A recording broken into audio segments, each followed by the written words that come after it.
Anyway, speaking about things that need to be put under monitoring, I think Nyako is one of those people because she's under She's loud. she's a very particular person. And when she said that her husband, the Mzungu man, dropped her off at the Pilots. madhouse, I'm like,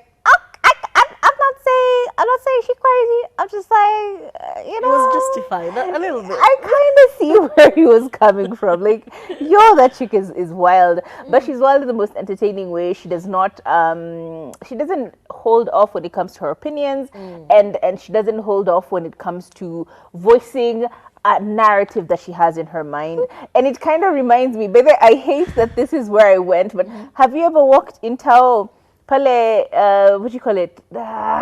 This place near the downtown Nairobi. There's a place, there's a very specific place, downtown Tao.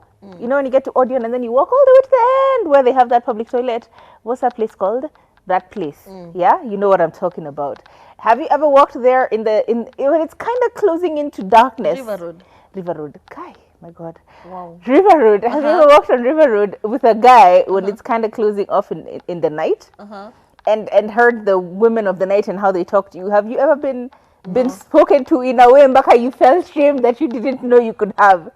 Yeah, try it sometime. They're very crude. It's the way very crass in how they address you. Sometimes they try, especially when you're with a guy, I swear it's like the worst situation ever. You're walking with a guy and the first thing this woman will tell you is like, hey, see, you know, and then the guy is like, apana. So then they automatically assume it's your fault. So they're like, Siata kuje. And you're like, hey, apana. And then immediately you both say no, the abusive words that come out of those women's mouths. Oh my God! You want to wash yourself with soap.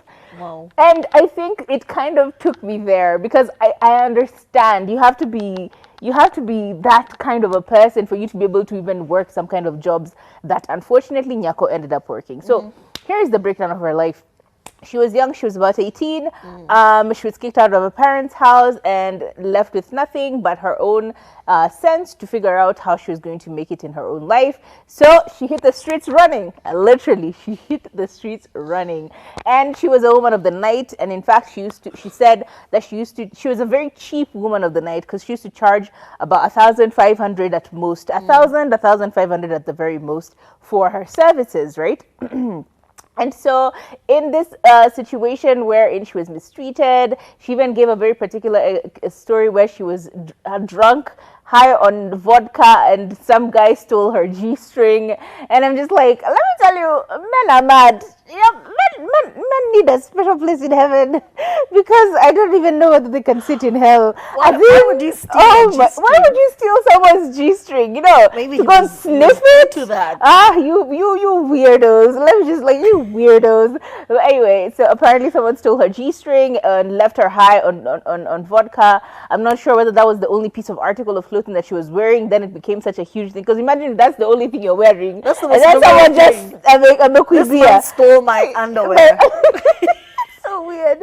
Anyway, so Nyako continues to tell us many of those sad stories, which obviously she's gone through as working as a woman of the night. And apparently she says that the fun part of it all, well, the upside of it all is that all the women that work the streets are actually very close to each other. They take care of each other. They protect each other because it can be very dangerous to work as a street caller. It is very dangerous to work. I mean, you could be kidnapped and no one would look for you, you know? So you need some sort of friendship and camaraderie in that business for you to be able to actually be, you know, you need to feel value and people need to know who you are, where you are at, blah, blah, blah, stuff like that. Anyway, a long story short is she continued to work and then somehow she got saved by this Jungu man, and that's when she went to, I mean, she kept pushing and working hard. She saved money and I think she went to Germany. Wasn't that the story? Yeah. She kept saving money. She kept keeping the small pockets of change that she had, went to Germany and eventually met her man, who I think is a pilot from what she says. Because I remember the story. I remember the story where she said alikuwa ananuka jasho. And I'm just like, okay, Nyako, you will throw anyone under the bus. There is no saving anyone. Like, anyone. Shots fired will catch fire. Anyway, she's currently very happy. She's still married. No. No, They broke up, Yeah. but they have such a handsome son. You saw There was the when whole she controversy. when she showed us her son. You saw him. No, I did. Very tall, handsome boy, light skinned with curly hair. He was so handsome. I'm just like, little boy. Not that no. Yeah, he was a good looking young man. God damn, where am I going with this story? Anyway, I don't even know where to break even with this particular story. She's had a very interesting, tumultuous relationship with her man once she was in Germany, and it just the resilience that she built from working in the streets, she carries on in her life, and that's kind of where her strength is stemming from her story. As in, it's very difficult for you to hate Nyako. It's you very know? difficult. However, anytime she pops up on my timeline, I have to check my volume very quickly because she's not one to listen to in public. And I thought this was just some internet persona that she puts on. That's her 24/7. Turns out that's her 24/7. From the minute she Jeez. wakes up, she is loud. She is a bit too honest. She is very crass in everything she says. And she's actually currently in Kenya for whatever reason. And she's been actually fixing the nation, starting with Kanjo's. I got the video. Exactly. She's been fixing the nation one institution at a time because she started with Kanjo's. Then she went to the airport. I don't know what they did to her, but she was asking for a refund and everything. Nyako.